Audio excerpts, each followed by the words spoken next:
नमस्कार विद्यार्थी बंधुगण मु डॉक्टर क्षीरोद चंद्र बेहरा आपण मान को मोर यूट्यूब चैनल को स्वागत जनाऊे। विद्यार्थी बंधुगण किछि बंधु हरेकृष्ण महताब उपन्यास संपर्क में आलोचना करने पर अनुरोध करछंती। तांको अनुरोध को सम्मान जणाइबा जाई आज मु हरेकृष्ण महताब उपन्यास संपर्क में आलोचना करी। तेबे आपण मानकर सुविधा निमित्त परीक्षा रे लेखिबा निमित्त अवबोध निमित्त जो सुविधा हम सेटा को मु सम्मुख भाग में रखी। तेणु तांकर समस्त उपन्यास गोटे अध्याय रे आलोचना न करी गोटे अध्याय रे गोटे उपन्यास को आलोचना करिवार निष्पत्ति नेछि। जेमती मु मलाजन्न उपन्यास आलोचना कली, जेमती माटीमटाल आलोचना कली, ठीक सही अनुक्रम रे आज आमे आलोचना करिबा हरेकृष्ण महताब उत्कल केसरी हरेकृष्ण महताब अति चर्चित उपन्यास प्रतिभा। आउ थरे मु आपण मान को स्वागत जनाऊँ एवं मोर यूट्यूब चैनल को सब्सक्राइब करिया पई अनुरोध करुछि। प्रतिभा उपन्यास टी जो संस्करण खंड मते मिलिला सेटा होची 1965 मसीहा अभिनव संस्करण कहा जाइछे। यह एक राजनीतिक उपन्यास। आपण माने समस्ते जानती हरेकृष्ण महताब जने विशिष्ट राजनेता थिले भारत वर्षर एवं से कांग्रेस दल रे काम करथिले, स्वाधीनता संग्राम रे जोग देइथिले। जो माने तांको संपर्क रे अधिक जानि नाहंती एवं जानिया पे इच्छा करछंती मु तांकर आत्मजीवनी आलोचना करछि यूट्यूब रे एवं सेथिरे अति विस्तृत भाव रे हरेकृष्ण महताब परिचय प्रदान करछि। तेणु आज एई अध्याय रे मु हरेकृष्ण महताब परिचय देउ नै, सीधा सड़क भाव रे प्रतिभा उपन्यासटी आलोचना करुछि। प्रथमे मु कहानी कहि दउछि। कहानी कहि देई सारिबा परे तार तात्विक विश्लेषण करी।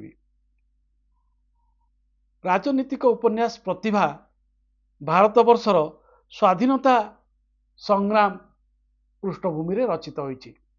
विशेष करी 1921 मसीहा रे से जो महात्मा गांधी द्वारा असहयोग आंदोलन होइतिला तार पृष्ठभूमि रे ए उपन्यासटी रचित होइछि। एवं जदिओ भारतीय स्वाधीनता संग्राम प्रतिभा उपन्यासर पृष्ठभूमि किंतु ताहा मौल आवेग नुहे बा लेखकर दृष्टिभंगी प्रतिभा उपन्यास रे भिन्न। यह राजनीतिक नुहे, राजनीतिक परिधि भितर यह को रचना करा जायछि, किंतु तार मुख्य वार्ताटी होची नारी जागरण। तेणु आमे मल्लाजन्न उपन्यास रे जो कथा पाइतिले बा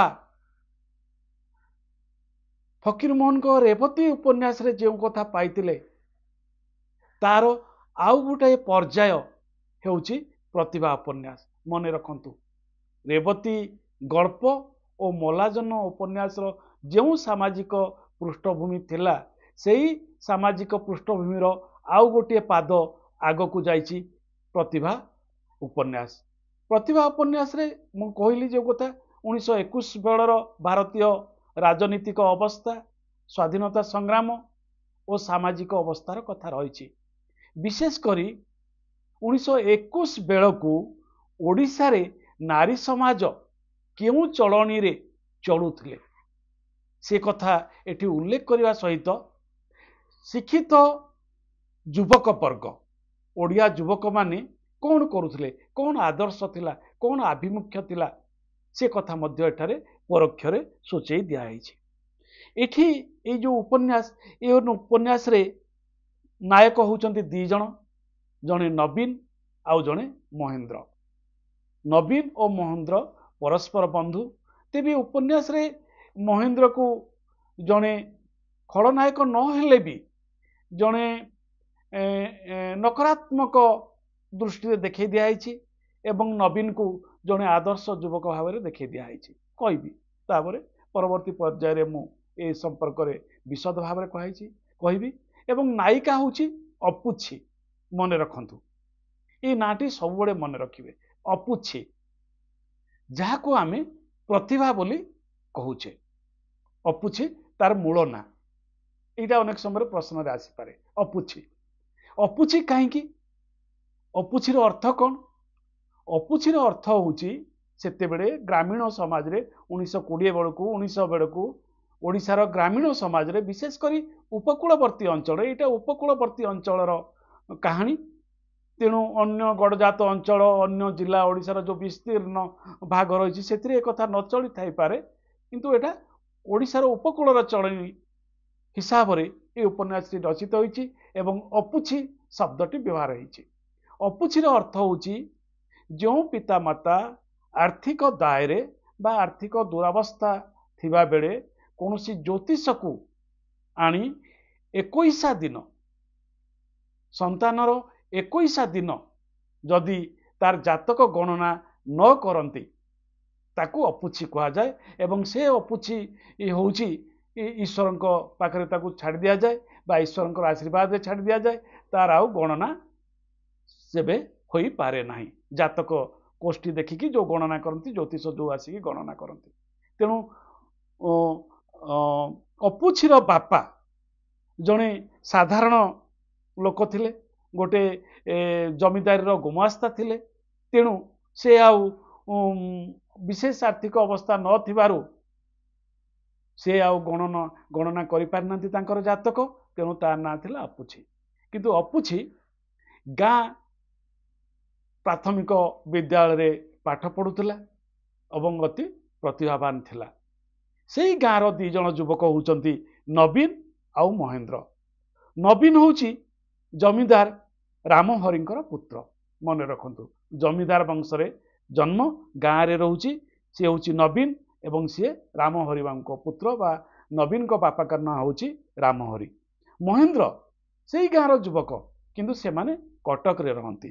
ତାଙ୍କ ବାପା, ମହେନ୍ଦ୍ରଙ୍କ ବାପା ହେଉଛନ୍ତି ଡେପୁଟି ମାଜିଷ୍ଟ୍ରେଟ ଜନାର୍ଦ୍ଦନ ବାବୁ। ତେଣୁ ସେ ସହରରେ ରହନ୍ତି। କିନ୍ତୁ ଏ 2 ଜଣ ଯାକ ଗୋଟିଏ ମହାବିଦ୍ୟାଳୟରେ ପାଠ ପଢ଼ୁଥିଲେ, BA ପଢ଼ୁଥିଲେ ଏକାଠି।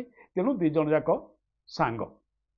ଏ 2 ଜଣଙ୍କ ଭିତରେ ଯେତେବେଳେ ଛାତ୍ର ଥିଲେ, ଆପଣମାନେ ସମସ୍ତେ ଜାଣନ୍ତି 1920 ବେଳକୁ ଯେଉଁଟାକି ଗୋପବନ୍ଧୁ ମଧ୍ୟ କଟକରେ ଛାତ୍ର ଥିଲେ, ସେଇଠୁ ତାଙ୍କର ଜନସେବା ଆରମ୍ଭ କରିଥିଲେ। ସେଇଠି ସେମାନେ ଏଇ ନବୀନ ଓ ମହେନ୍ଦ୍ର ଗାନ୍ଧୀବାଦୀ ଆଦର୍ଶରେ ବନ୍ଧା ହେଇ ସେମାନେ ବୀର ସମାଜ ନାମକ ଏକ ଅନୁଷ୍ଠାନ ଗଢ଼ିଛନ୍ତି ଏବଂ ସେଥିରେ ସମାଜରୁ କିପରି କୁସଂସ୍କାର ଚାଲିଯିବ, ନାରୀ ଜୀବନର ଅଭ୍ୟୁଦୟ ଘଟିବ ଏବଂ ସମସ୍ତେ ଉଚ୍ଚଶିକ୍ଷିତ ହେବେ, ଦେଶ ପ୍ରେମ କିପରି ସବୁଆଡ଼େ ଜାଗରିତ ହେବ, ଏ ସମ୍ପର୍କରେ ବୀର ସମାଜରେ ଆଲୋଚନା ହୁଏ।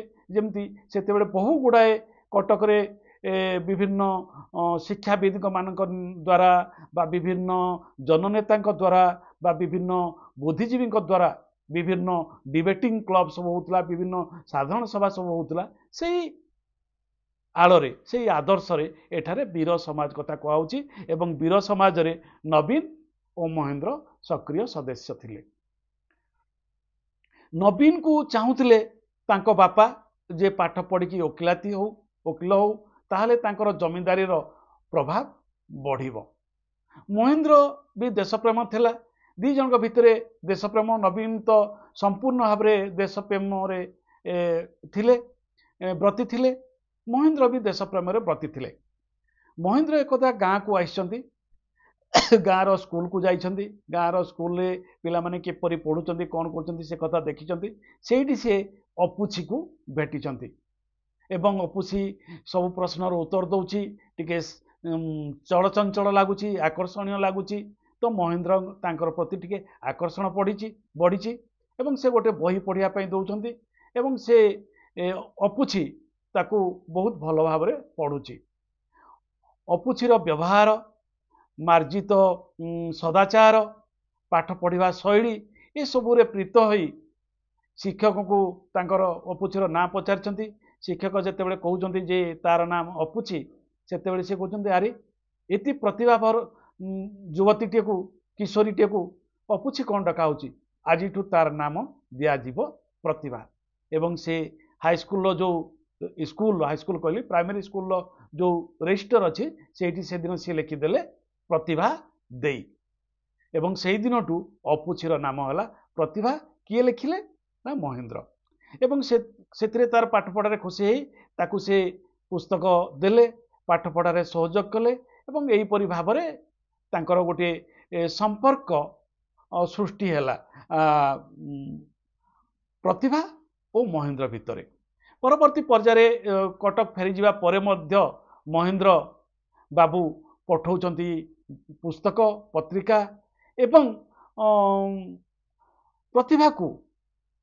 प्रतिभा सम्मुखें निजर भावमूर्ति को उज्जवल करने से विभिन्न प्रबंध लिखुंट विभिन्न कविता लिखुंट एवं निजर प्रेम भावना प्रकाश करने प्रकारांतर से पत्रिका गुड़िक से तांकर प्रथमे स्कूल शिक्षक माध्यम एवं जेतेबेले प्रभातीर बो या विरोध करछंती सेतेबेले ता भाई सान भाई स्कूल पढ़ुला ता माध्यम ता पाखु पठाई क्या पाखु पठाई ना प्रतिभा पाखु पठाई एपटे नवीन सहर थाई पाठ पढ़ुछि एवं सेतेबेले तार विभागर ठीक होउछि एवं से गाँव जेहेतु झील भल सुंदर झील एवं से माने जानिकी प्रतिभा को गोटे दरिद्र घर जमींदार घर बहु करुँच कहीं कहते ना उच्च शिक्षित धनी घर बहुटीए कर आनिले से कथा मानिब ना तार प्रादुर्भाव से देखब से हुए तो शाशु शशुर को अवमानना कर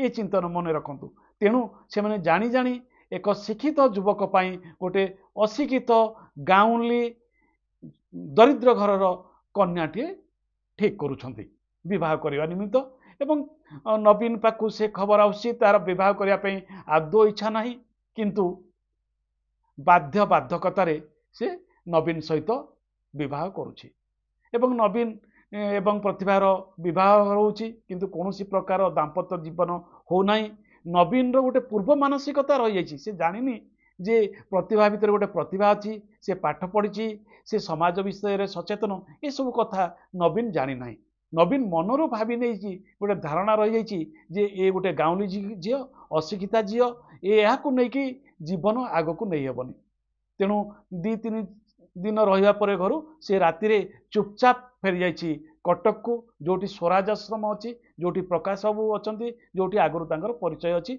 एवं से कौन करछि ना से गांधीवादी आंदोलन में जड़ित हो पड़ी एपटे आमर महेंद्र ए खबर पाई एवं महेंद्र मनरे बहुत पीड़ा है एवं से गोटे डेपुटी चाकरी निमित्त प्रार्थी होइछि जो डेपुटी चाकरी जो दिन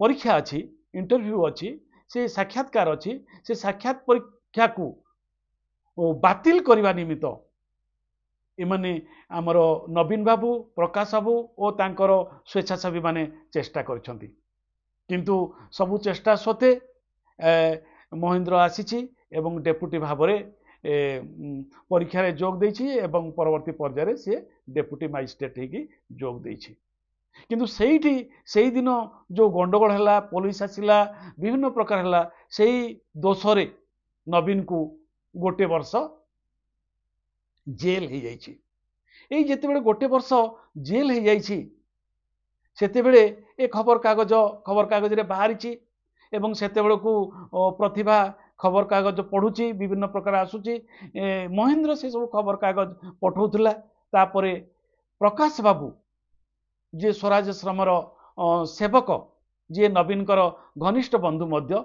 से चली आइछंती गाँ को से जानिया पई चाहिछंती जे नवीन जो विवाह करिछि से झीटी से कन्याटी किपरि नवीन रो स्त्री किपरि कहीं नवीन पाखरु प्रकाश बाबू प्रतिभा संपर्क रे कौनसी विषय जानी पारि नांती बा नवीन किछि कहि नै बहुत कष्टरे सेठी आमर सामाजिक व्यवस्था को देखै दियाछि जे ग्रामीण व्यवस्था रे जने आगंतुक को केमिति व्यवहार करा जाय घरर महिला माने ता सहित कथा हेबे नै एवं ये होछि जमींदार घर तेणु से तो संभावना कम किंतु जहाँ भी हो रामहरि बाबू को कौन प्रकार प्रभावित करी से दूर कथा चाहिए एवं काठ द्वार गोटे पटे नवीन माँ एवं प्रतिभा एवं द्वारबंधर एपटे प्रकाश बाबू से चालाक करी मु नवीन बंधु आपण पुओ परी मोठारे कहीं आप लाज कर मोटारे कहीं संभ्रमता देखते मु आपणकर पुओ आपण घरे आज रही तेणु से रही रहिला परे से प्रतिभा सहित भाव विनिमय होती प्रतिभा भितर प्रतिभा को से जानुंट समाज चेतना जानुंट एवं ता भितर शिक्षा प्रति आग्रह जानुंट एवं नवीन जो भावुला जे प्रतिभा गोटे अति मूर्ख झी गाँवली झी प्रकाश जाना पाइला जे ना नवीन गोटे भ्रांत धारणा रही से समय जिते प्रकाश से रोचे से समय तांकर कर जमीदार थिबारु से कर आदाय करुछंती एवं कर आदाय रे जमीदार रामहरि बाबू जो जंत्रणा दौरान प्रजा को ताहा प्रकाश देखी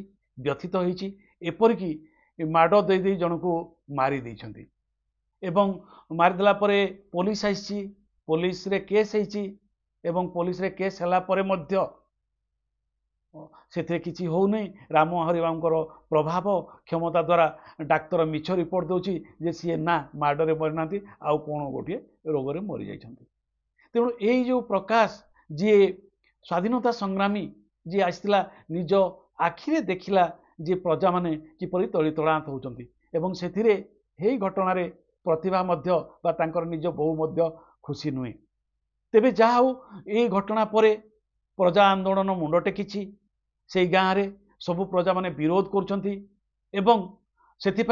से माने आइसंती जेते जानिछंती जे प्रतिभा तांकर समधर्मी तांकु समवेदना जनाउछंती से माने से मीटिंग को मुख्य अतिथि भाव में प्रतिभा को डाकुचंती प्रकाश सेठी अछि एवं सेही सेते बेल को प्रतिभा कहूची जे मु काहे की जीवी जी मुख्य लोक ताकू डाकंतु अर्थात मो स्वामी को डाकंतु नवीन बाबू को डाकंतु से आसिले ए समस्यार समाधान हो पार बापा तांको कथा मानिबे मो कथा मानिबे नाही तेणु तांकर प्रतिभार परामर्श रे गाँर किछि लोक जाइकी जेल रे भेटिचंती नवीन को निमंत्रण जणाइचंती एवं से भितरे नवीन गोटे वर्ष पूरी जाउची एवं नवीन मध्य कथा देछि जे ठीक अछि तमे एई दिन करो एई दिन बेलको मु जेल रो मुकुड़ी जाइथिबी एवं तम मानक सहित जोग देबी तापर से समय अनुसार संध्या बेले सभा हेइछि मात्र नवीन पहुंची पारि नाही किंतु प्रतिभा जाइछि प्रतिभा को बहु भाव में अभिनंदन कराइछि स्वागत कराइछि एवं से सेठी भाषण दउछंती सेही सभार भिड़ को नियंत्रण करने निमित्त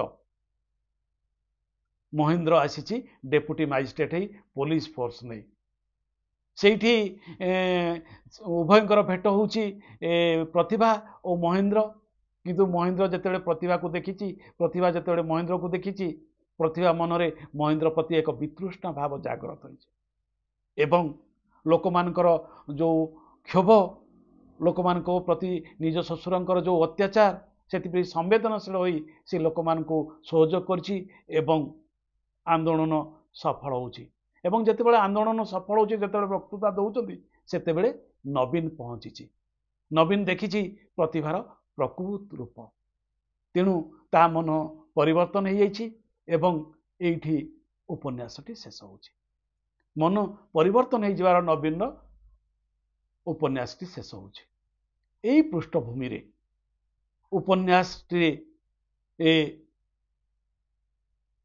ओडिशार ग्राम्य जीवनर चित्र वर्णना करुछंती नारी समाजर चित्र वर्णना करुछंती तत्कालीन समाजर राजनीतिक अवस्थार कथा वर्णना करुछंती एवं भारतीय स्वाधीनता संग्राम रे शिक्षित युवक माने किपरि जोग दउछंती एवं विवाह न करिवार निष्पत्ति नउछंती से कथा नवीन चरित्र भितर प्रकाशित होउची महेंद्र चरित्र भितर स्वार्थपरता प्रकाश पाउची जे शिक्षित युवक माने तांकर सम वयस्क बंधु माने स्वाधीनता संग्राम रे जोग दउथवा बेले महेंद्र परी शिक्षित युवक माने जो माने क्षमता आढुआल रे शासन करिया को चाहती से माने किपरि देश विरोधी कार्य रे लिप्त रहउतले ताहा प्रकाश पाउछि एवं विशेष करी ପ୍ରତିଭା ଗାँ रे से जो जन आंदोलन प्रजा आंदोलन चित्र से दौरान ये गुड़ाए प्रसंग उपस्थापन होछि।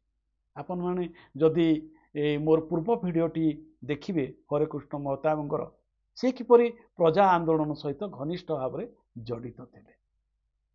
एवं मु कहिया चाहूँगी जे यही उपन्यास पर ए प्रजा आंदोलन टी तांकर अन्य उपन्यास गुड़िक प्रमुख रूप धारण करिछि। तेणु उपन्यास कहानी फिक्शन कहानी किंतु से कहानीर पश्चादरे जो वास्तवता थाए ताहा ही समय को धरी रखि थाए, समयर कथा कहे, ताहा ही उपन्यासर विशेषत्व। साहित्य रे जेते विभाग अछि समाजर सत्य रूप को समाजर वास्तव रूप को किए क्यों विभाग जदि सफलतार सहित अवधारण करिपारे से होछि उपन्यास।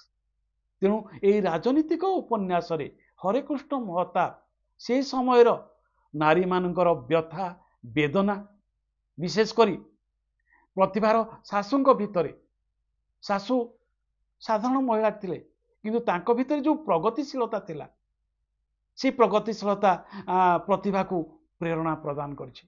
तेणु साधारणतः से समय रे गोटे जमींदार घरे गरीब झीटी को बहु आनी बहु भाव में आनी गंजना दिया जाए, अत्याचार करा जाए, चाकरणी परी खटा जाए, किंतु एठारे ताहा हेई नाही। जने आदर्श महिला भाव में प्रतिभा को शाशु प्रतिभात होइचंती एवं सबु कार्य रे प्रतिभा को समर्थन करचंती एवं प्रतिभार शाशु नुई माँ परी से व्यवहार करचंती। ये बहुत बड़ कथा। प्रकाश जेते बेले जाउची सेते बेले से जो दूरत्व देखाई दिया होची गोटे नारी और पुरुष भितरे बाहर पुरुष भितरे जो दूरत्व एवं गोटे खानदानी घर गोटे जमींदार घर परंपरा वंश परंपरा आभिजात्य भितरे प्राचीन समाज व्यवस्था देखी दिया होची। सेठी आ गोटे कथा देखी दिया होची ब्रिटिश शासन पुलिस माने किमिति क्षमतार साथ दौथले अर्थात जमींदार को किमिति साथ दौचंती, नवीन बापा को किमिति साथ दौचंती।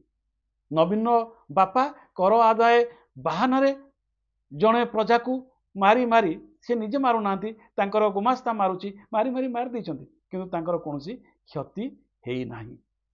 एवं सेते बेले आउ गोटे बड़ कथा सेठी उपस्थापन करा जाउची जेते बेले पुओ नवीन स्वाधीनता संग्राम रे जोग दौचंती सेते बेले तांको बापा रामहरि बाबू चिंतित हो पड़ती जदि स्वाधीनता संग्राम रे पुओ जोग दौची ताहले आमे जमींदारी उच्छेद हो जिवो एवं सेथिपई से जाजपुर शहर को जाउछंती निज वकीलंक पाखको एवं वकील तांको परामर्श दो सेठी दीटी कथा आइछि जे नवीन को केमिति जेल रु फेरै अणा हबो एवं नवीन जो स्वाधीनता संग्राम में जोग दौची निजर जमींदारी उच्छेद हो जिवो। ये दुईटी प्रसंग सेठी उपस्थापन होची। तो सेठी से वकील जनक अति चमत्कार भाव में रामहरि होउचंती जे आपण जमींदार आपण कई चिन्ह नांती किंतु आपण को पुओ नवीन स्वाधीनता संग्राम निमित्त से जो जेल को गला से केते बड़ बड़ लोक माने जेल अच्छा सेठी गोपबंधु कथा कहउची जवाहरलाल नेहरू कथा कहउची समस्त नेतृबंग कथा कहउची जो माने जेल अच्छा।